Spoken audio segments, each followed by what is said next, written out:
हे बघा काही माणसाच्या बोलण्यामध्ये काही चुका होत असतात. याचा अर्थ असा होत नाही की राहुल नार्वेकरांकडनं कधी चूक झाली की बुद्धी पुरस्कार झाली असं म्हणणं उचित नाही आहे. बोलताना माणूस एखाद्या वेळेस बोबडी वळते, एखाद्या वेळेस बोलता येत नाही, एखाद्या वेळेस शब्द सुचत नाही. आणि हे काय रोज होतं असं नाही आहे. आता इतके दिवस झाले ते अध्यक्ष आहेत, पहिल्या वेळेस त्यांच्याकडे या गोष्टी झालेल्या आहेत आणि त्याच्यामध्ये काही पूर्वकट आहे. महाराष्ट्राला बदनाम करायचा हा जो इश्यू केला जातो हा चुकीचा आहे. रिक्षावाल्यांना जसं मारतो तसं नार्वेकरांना मारलं पाहिजे का, असं संजय राऊतांनी टीका केली आहे. संजय राऊतांच्या बाबतीत बोलणंच उचित नाही आहे. आता सध्या ते भरकटलेलं माणूस कसा असतो तसा त्यांचा आत्मा भरकटतोय. राज ठाकरे म्हणतात की मराठीला एक प्रकारे श्रद्धांजलीच वाहिली अशा पद्धतीने वाचन करून नार्वेकरांनी. हे बघा, मी आता तेच सांगितलंय तुम्हाला, बोलताना माणसाने कधीतरी चूक होऊ शकते. आता आम्ही कधी कधी व्यासपीठावर आमच्याकडनं एखाद्या शब्द चुकतो, त्याचा अर्थ असा होत नाही की कोणत्या भाषेचा अपमान करावा.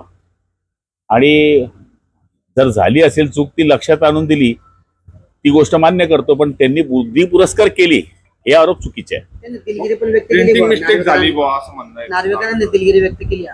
आता त्यांनी दिलगिरी व्यक्त केल्यानंतर या विषयावर पडदा पडला पाहिजे. हो, एक शेवटचा प्रश्न आहे. शिवसेना खासदार फुटीच्या घडामोडीनंतर ठाकरेंच्या शिवसेना लोकसभा अध्यक्षांनी आज भेट दिलेली. प्रोसेस आहे एक प्रकारे. कोणताही गट ज्यावेळेस स्थापन होतो, तो स्थापन झाल्यानंतर अध्यक्षांना वाटलं असेल त्यांना बोलवायचं तर बोलवलं असेल. प्रोसेस आहे ती. काय होऊ शकतं बरं? काय होणार आहे? गटाला मान्यता अध्यक्षांनीच दिलेली आहे. ठाकरेंच्या सेनेला बोलवलं जातंय बघून तिथे लोकसभा अध्यक्षांनी ठाकरेंना बोलवलेलं आहे. बोलू द्या ना.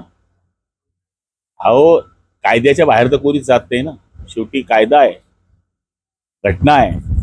घटनेच्या आधारावर सगळ्या गोष्टी होतात. खूप शिंदे साहेब सुद्धा येऊ शकले नाही म्हणून आपणास या ठिकाणी पाठवलेले आहे. त्यांनी त्यांच्या आईच्या पिक्चर या ठिकाणी चांदीचा दर देखील दिलेला आहे. आदरणीय शिंदे साहेबांनी मागच्या वेळेस शब्द दिला होता ज्यावेळेस मुक्ताईला आले होते आणि त्यांचा खूप विश्वास या ठिकाणी मुक्ताईवर आहे. त्यावेळेस त्यांनी सांगितलं होतं की मी या ठिकाणी चांदीचा रथ देईल आणि आज त्यांनी जवळपास 1 करोड रुपयाचा चांदीचा रथ मुक्ताईला दिलेला आहे.